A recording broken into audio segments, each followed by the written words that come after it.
Halo, perkenalkan saya Monica Sandra dari Prodi S1 Manajemen Universitas Terbuka, dan kali ini saya akan membuat video tentang pelajaran dari sejarah Pancasila bagi generasi muda.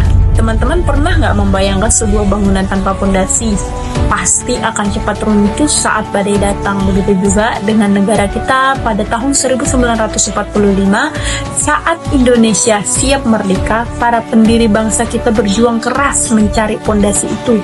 Sebuah dasar yang bisa menyatukan Aceh hingga Papua yang memiliki latar belakang yang berbeda-beda. Ceritanya dimulai pada tanggal 29 Mei 1945 di Gedung Chu Songiin, Jakarta. Dr. Rajiman Widioningrat mengajukan pertanyaan besar. Apa dasar negara yang akan kita gunakan nanti? Tokoh-tokoh hebat seperti Muhammad Yamin dan Supomo memberikan ide-ide brilian. Namun titik temu belum juga ditemukan. Hingga tiba hari terakhir sidang pada tanggal 1 Juni 1945, Insinyur Soekarno naik ke podium dan berpidato dengan sangat bergelora. Beliau menyatakan bahwa beliau tidak menciptakan dasar negara, tapi hanya menggali mutiara dari dalam bumi Indonesia berdiri. Beliau menyebutkan 5 prinsip, dan untuk pertama kalinya nama Pancasila diucapkan. Momen inilah yang sekarang kita peringati sebagai hari lahir Pancasila. Demi menjaga persatuan dengan saudara-saudara kita di Indonesia bagian timur, para tokoh Islam dengan sangat besar hati sepakat mengubah kalimat menjadi ketuhanan yang Maha Esa. Ini adalah bukti nyata bahwa sejak awal Pancasila lahir dari sikap saling menghargai dan cinta pada persatuan.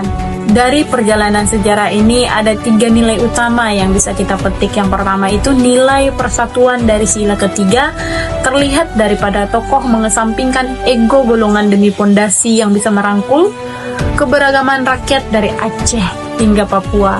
Yang kedua, nilai kerakyatan dari sila keempat tercermin dari proses diskusi dan musyawarah yang panjang untuk menyatukan berbagai pemikiran. Dan yang terakhir adalah sila keadilan sosial dari sila kelima, karena para tokoh sepakat bahwa tujuan kemerdekaan harus membawa kesejahteraan bagi seluruh rakyat tanpa terkecuali. Begitu besarnya perjuangan para pahlawan kita untuk mencapai kesepakatan di tengah perbedaan tadi. Pelajaran penting yang bisa kita ambil sebagai generasi muda saat ini adalah kolaborasi di atas kompetisi. Di zaman sekarang kita tidak mungkin mengangkat senjata, tapi kita sering dihadapi perbedaan pendapat di lingkungan sekitar kita seperti di lingkungan sosial, lingkungan kuliah, di rumah. Dan dari sejarah ini kita belajar bahwa berbeda itu wajar, tapi bersatu itu adalah pilihan yang mulia.